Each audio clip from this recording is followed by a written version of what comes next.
So we're going to get started this morning. I wanted to provide some introduction to the speaker series that this is the first of. This is part of a university-wide initiative that we've been working on to create more training opportunities for individuals to learn about evidence-based interventions for kids and families across the university. So it's part of an initiative where we're running a provider course. So there's a course for people who will actually be conducting evidence-based practices when they graduate. So for graduate students from social work as well as psychology, psychiatry, nursing, education, that's running parallel to this. But what we also wanted to do was to put together a speaker series for people to get more of an introduction to evidence-based practices, to innovations that we know are happening with evidence-based practice for kids and for families in Washington State. And so the goal of this series is for everybody to have a chance to hear about new innovations, learn about what's happening across our state, and be able to kind of be more educated around the referral process. Who might you want to refer to? What are the programs that are cutting edge, and where can you find them? So this will be the first in our series. Will be meeting every third Monday. Today's Friday. Third Friday of the month here at Social Work, and next month we'll be right back here in the same place talking about how do you know how to fit an evidence-based practice to the particular patients that you have, and how to understand the referral process and how to get access to services. So with that, I'm going to hand it to Maureen to, yes?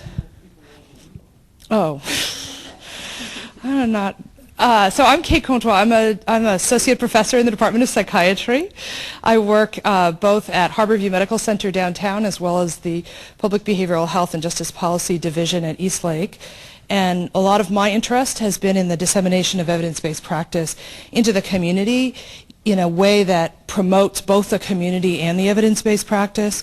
So a lot of evidence-based practices have been put out in the community in a way that has made it really untenable, has sort of not used the strengths of the settings that it's being implemented in. And so the focus of my research and training and clinical work has been figuring out how to sort of build up both evidence-based practice and the community by finding ways to adapt them that doesn't take the key elements out of the evidence-based practice, but also doesn't take the key elements out of the setting it's being implemented in. So this is part of my general mission in my career. So thanks for all participating today. And this is Maureen, who's going to introduce our speaker today. Thanks, Kate. Good morning. I'm Maureen Marsenko, and I'm on faculty in the School of Social Work. And I teach in the area of child mental health and do research in that area, most recently in infant mental health. But welcome to all of you, and I'm really pleased to introduce Lucy Berliner this morning. Lucy is, I have to read all the many titles that she has, but Director of the Harborview Center for Sexual Assault and Traumatic Stress, and an associate clinical professor in the School of Social Work and in the Department of Psychiatry and Behavioral Sciences. But I think what's important to know about Lucy is that she really spans administration, clinical work, professional education, and research and scholarship. So she's very unique in that regard, and her work informs across those various roles, and it really strengthens her ability to think about these issues in very complex ways.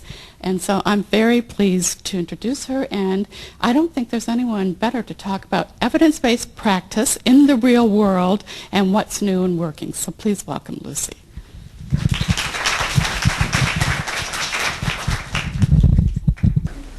So I just wanted to, knowing that this is the beginning of a series that hopefully will just catch on like wildfire in the university and across the different schools. It's really fun to be like the first person talking about it, because I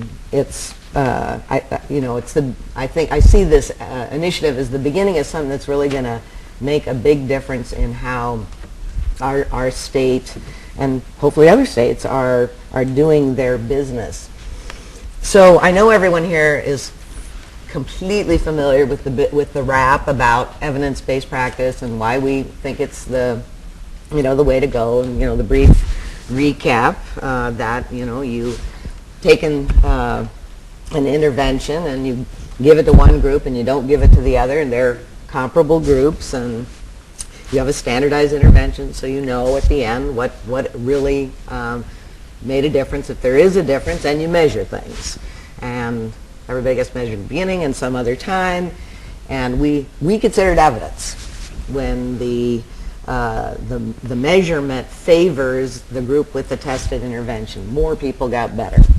And that's the kind of evidence that we rely on in the science business, and certainly that made a big difference to me in going from, since I'm very old, obviously there wasn't a whole lot happening as far as evidence-based practice when I was starting off in this business. So I had to go from being untrained in it, unfamiliar with it, and not exactly of the professional orientation to think that evidence gathered through formal, structured, randomized trials ought to be the thing that guided my practice. And I think even more so because as a social worker by training, we tend to sort of emphasize as much as the actual what you do with individual people, the context within which they are living, and to be concerned actively about the social forces that are operating. And when you're doing what I've been doing for 30-some years, which is being in the victim world, of course that means we've, from the very get-go, been about advocacy and system change as well as individual experience. So the idea that, reading studies in the Orange Journal was going to be a big influencer in my practice would have taken me quite by surprise to, discover that, years ago. But that actually wasn't the evidence that made me a true believer. And I think that's the part that we in the evidence-based business don't emphasize enough, which really is the testimonials about real live people, real cases that we treat or we see, where people actually make unbelievable changes in relatively short periods of time because you followed an evidence-based program. And by far, that's the evidence that influences me. And I think that's the evidence that changes people as well. And of course, it's the kind of thing that drives people in our business insane, because you can go on the web and it's nothing but testimonials of people who say my life was changed by, magic force, aura therapy. And yet we don't pay enough attention, I think, to the evidence that comes from the stories of the people. So I'm just going to throw out a couple of my recent examples of which is the kind of thing that keeps me going. And I think this is the part of the conversation we ought to do more of. I just treated a little girl who was terribly physically abused for years. Her mother had abandoned her and gone back east. When she was found, she ended up in residential treatment. She had a diagnosis of PTSD. A year later, she gets to me for an evidence-based treatment. In 8 sessions, she went from having PTSD to not having it, and to, by all the reports of the residential program, of a dramatic drop in behavior problems and outbursts. Now, I'm not a genius. It's not like some magical special thing with me. I just followed a program that we know really works for kids, and that's a pretty cool deal. If in 8 sessions, after a year of non-specific treatment and no change.